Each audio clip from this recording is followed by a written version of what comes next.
Praise the lord, హల్లెలూయా. అందరికీ వందనాలు. అనుదినమన్నా అనేటువంటి యొక్క ఆధ్యాత్మిక కార్యక్రమంనకు మిమ్మల్ని అందరినీ కూడా ప్రేమతో ఆహ్వానిస్తున్నాను. ఈ కార్యక్రమం ద్వారా మీరెంతగానో ఆశీర్వదించబడుతున్నారని, దీవించబడుతున్నారని నేను నమ్ముచున్నాను. నేటి ధ్యానాంశం ఆదికాండము 6వ అధ్యాయము 18వ వచనం. నీతో నా నిబంధనను స్థిరపరచుదును. చూడండి, దేవుడు ఇక్కడ చాలా చక్కటి మాట చెప్తున్నాడు. నీతో నా నిబంధనను స్థిరపరచుదును. దేవుడు మనతో తన నిబంధనను స్థిరపరిచేవాడు. దేవుడు ఏదైనా తన వాగ్దానము మన జీవితంలో చేస్తే తప్పకుండా ఆ వాగ్దానము మన జీవితంలో నెరవేర్చబడుతుంది. తగిన సమయంలో ఆ నిబంధన స్థిరపరచబడుతుంది.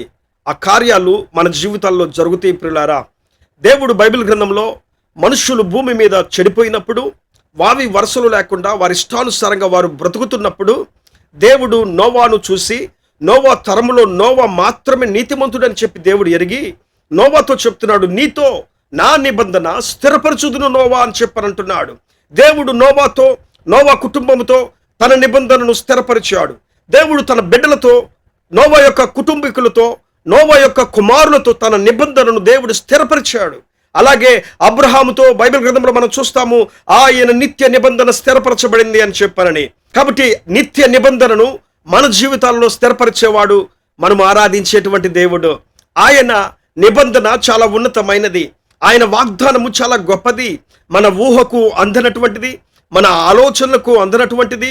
మన వ్యక్తిగత జీవితాలలో మనము ఆ నిబంధన స్థిరపరచబడటం, ఆ వాగ్దానము ఫలించటం చూసినప్పుడు, మనం చూస్తూ ఉన్నప్పుడు అసలు ఆశ్చర్యమే మనకి. ప్రియులారా, ఎంతో గొప్ప సంతోషము, ఎంతో గొప్ప ఆనందము మనకు కలుగుతుంది. అందుకే దేవుడు బైబిల్లో దావీదుతో చెప్తున్నాడు, నా నిబంధన నీతో స్థిరపరుస్తాను అని చెప్పానని. నా నిత్య నిబంధన దావీదు నీతో స్థిరపరుస్తాను అని చెప్పానని, నీ సింహాసనాన్ని నేను స్థిరపరుస్తాను అని చెప్పానని అన్నాడు. అలాగే తన కుమారుడైన సొలొమోనుకు కూడా చెప్తున్నాడు దేవుడు, నేను దావీదునకు చూపించిన శాశ్వత కృపను నీకు చూపిస్తాను, నా నిత్య నిబంధన నీ జీవితంలో కూడా నేను స్థిరపరుస్తాను అని చెప్పారని సొలొమోను మహారాజుతో కూడా దేవుడు చెప్పాడు. ఆయన బైబిల్ గ్రంథంలో తన ప్రజలకు ఏదైతే వాగ్దానం చేశాడో ఆ నిబంధన వారి జీవితంలో నెరవేర్చబడింది. వారి సింహాసనములు స్థిరపరచబడినవి, వారి దైనందిన జీవితాలు వర్ధిల్లబడినవి, వారి కుటుంబ పరిస్థితులు మెరుగుపరచబడినవి.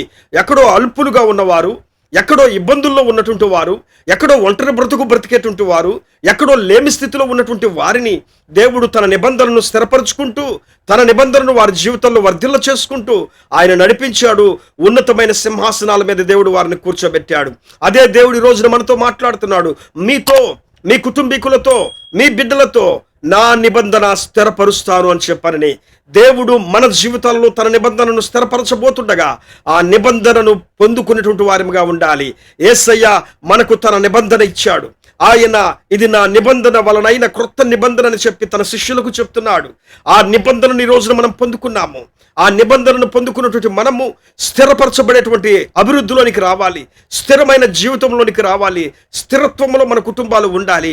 అలాగున స్థిరమైనటువంటి జీవితాలు, స్థిరమైనటువంటి వృద్ధిలోనికి మనము రావాలంటే దేవుని యొక్క నిబంధన నిత్యము జ్ఞాపకం చేసుకుంటూ, దేవుని యొక్క నిబంధనను పట్టుకొని దేవుని సన్నిధిలో ఎప్పుడు కూడా మనము ఎదురు చూస్తూ ప్రార్థిస్తూ గడపాలి. ప్రియులారా, ఆయనను ఎవరైతే వెతుకుతారో, తన్ను వెతుకు వారందరికీ ఆయన సహాయం అనుగ్రహించేవాడు.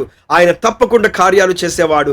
దేవుడు ఈ రోజున మీ అందరి జీవితాలలో తన నిత్య నిబంధన స్థిరపరచునుగాక. దేవుడు తన యొక్క నిత్యమైనటువంటి వాగ్దానములు మీ జీవితంలో స్థిరపరచునుగాక. ఆమేన్. ప్రేమ కలిగిన తండ్రి, గొప్ప దేవుడా యేసయ్య, ఇదిగో నా తండ్రి, వాగ్దానం చేసిన దేవుడవు, మాతో నీ నిబంధన స్థిరపరుస్తానని చక్కటి మాట చెప్పావయ్యా.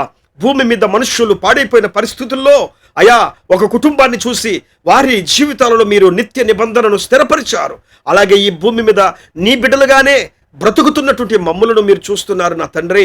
మా ప్రార్థన ఆలకిస్తున్నారు, మేము నమ్ముచున్నాం. యేసయ్యా, మా జీవితాల్లో కూడా నీ నిబంధన స్థిరపరచబడాలి. మా పిల్లల విషయాలలో, కుటుంబీకుల విషయాలలో నీ వాగ్దానాలు స్థిరపరచబడాలి. నీ అద్భుత కార్యాలు స్థిరపరచబడాలి. నీ గొప్ప మేలులతో స్థిరత్వాన్ని పొందుకొని అయా నీకు సాక్షులుగా మేము నిలబడాలి నా తండ్రి. విన్న వాక్యాన్ని ప్రతి ఒక్కరి జీవితాలలో నూరంతులుగా ఫలింపచేయమని, ఆశీర్వదించమని, వర్ధిల్ల చేయమని యేసు నామములో ప్రార్థించి అడిగి వేడుకుంటున్నాము పరమ తండ్రి. ఆమేన్, ఆమేన్. అందరికీ వందనాలు. Praise the Lord. ఈ వాక్యం మీకు ఆశీర్వాదకరంగా ఉంటే, దీవెనకరంగా ఉంటే ఈ వాక్యాన్ని మీరు లైక్ చేయండి, షేర్ చేయండి, సబ్స్క్రైబ్ చేయండి, ఇతరులకు పంపించండి. దానివల్ల దేవుని యొక్క వాక్యము బయటకు వెళ్తుంది. కొంతమంది తెలియని వారు దేవుని యొక్క వాక్యాన్ని వింటారు, అలాగే దేవుని యొక్క వాక్యానికి దగ్గరవుతారు, వాక్యము చేత తృప్తిపరచబడతారు. మరలా రేపు కలుద్దాం. దేవుడు అప్పటి వరకు మిమ్మల్ని మీ కుటుంబాన్ని దీవించును గాక. ఆమేన్.